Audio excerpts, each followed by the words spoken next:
Hi, Jim Bremner with CTOA TV, and we're at the TACCOM show in Ajax, Ontario. We're in the Glock booth with Joe, and he's going to tell us a little bit about Glock here today. First of all, we appreciate your attendance at TACCOM, and this year what Glock has done is on the success of the Gen 5. We brought in the first Gen 5s into Canada to the commercial market, and the Gen 5 is the brainchild of the FBI solicitation for a brand new pistol.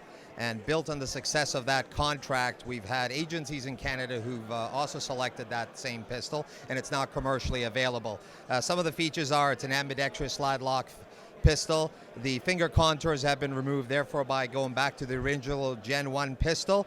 And there is a reinforced strength and light rail along with the marksman barrel that they've installed in these. And right along with that, because there's been a huge market demand in Canada for the Glock 19. Glock had finally reciprocated and given us the Glock 19 with a factory 106mm barrel, and you can see it's got the nice maple leaf logo engraved on it. And I mean, it's a limited run that they've done for Canada, and it's something I know the folks in Canada really very much appreciate. Along the lines of the Gen 5, this is one of the original FBI pistols. This is a Glock 17M. You can see it from the nomenclature. It's virtually identical to the Gen 5 pistol. This is it's in law enforcement configuration along with the Ameriglow Agent night sights. We see a lot of agencies transitioning over to Glock. What are some of the reasons for that? Some of the biggest reasons are, one, obviously, easier pistol to shoot, less wear and tear on the platform. On top of that, the ammunition has advanced so much over the last couple of years in ballistics that the 9mm projectiles now equal or exceed 40 caliber ammunition in performance. That's great, Joe. Thank you very much for your time. Have a good show.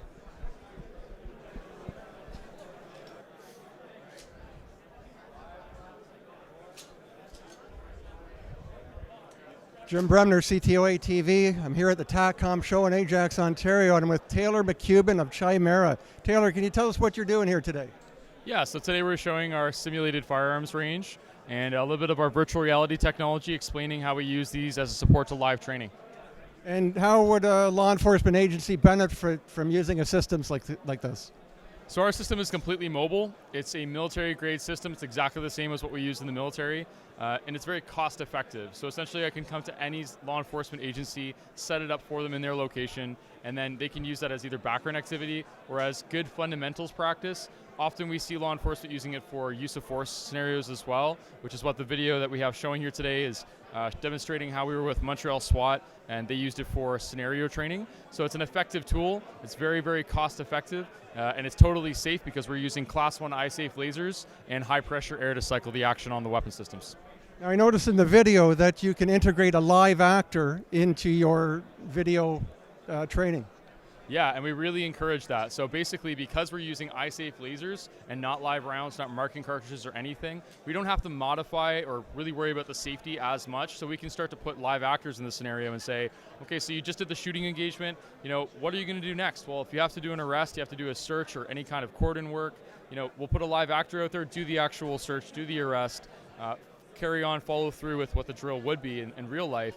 And then even civilians, right? So you can start throwing civilians at the participants and saying, how are you going to handle civilians? How are you going to handle tactical medicine when that comes up? These kinds of things can be integrated in a more holistic way. So we're not just doing a drill in isolation, we're building that work into a larger context. That sounds fantastic, Taylor. Thank you for your time. Thanks. Taylor McCubbin, Chimera, CTOA TV. Thank you. Jim Bremner for CTOA TV. I'm at the TACCOM show in Ajax, Ontario with Mike Brake of Brake Tactical Solutions. Hey Mike, how's the show today? Jimmy, it's going great, thanks. Good to be here. So what's Brake's Tactical Solutions all about? Well, we started the company about 4 years ago with one goal in mind, and that's to get firearms training out to the general public. As you know, working with you way back, we've done military training, police training, and what I found since I left the job, that the civilian training, there's a disconnect. There's a lack of training available to the civilian community. So Brake Tactical Training Solutions got started, and we provide a very progressive and tiered response to that, providing beginner, intermediate, advanced, and dynamic type training for all the firearm systems: pistol, tactical rifle, pistol carbine, precision rifle, sniper rifle, and shotgun. So ultimately, you want to see safer firearms handling. That's part of the program?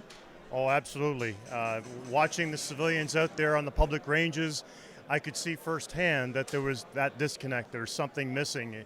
And I have I'm not the greatest shooter. There are people far better than me, but I do have a skill set where I'm a good coach, I'm a good teacher, and that's what I try to apply for them. Safety is the utmost paramount. Safe and efficient and effective weapons handling, firearms handling, and to have fun. Get them having a good time and giving them some value. So what would a pistol course look like? What that consist of? Well, a Pistol 1 course would be beginner for somebody brand new, perhaps a little nervous about it, never received any formal instruction. So we start on the very first day in the classroom, and we talk about safety. We talk about the fundamentals of pistol shooting. We talk about the different disciplines they could get into. What is the accuracy requirement? And then we'll go on the range, starting in a dry atmosphere, no ammunition, make sure everybody can perform safely and effectively. Then we load up, and it's just great to see the smiles at the end of the day of what they can accomplish after one day of training. Well, that sounds great, Mike. Thank you very much.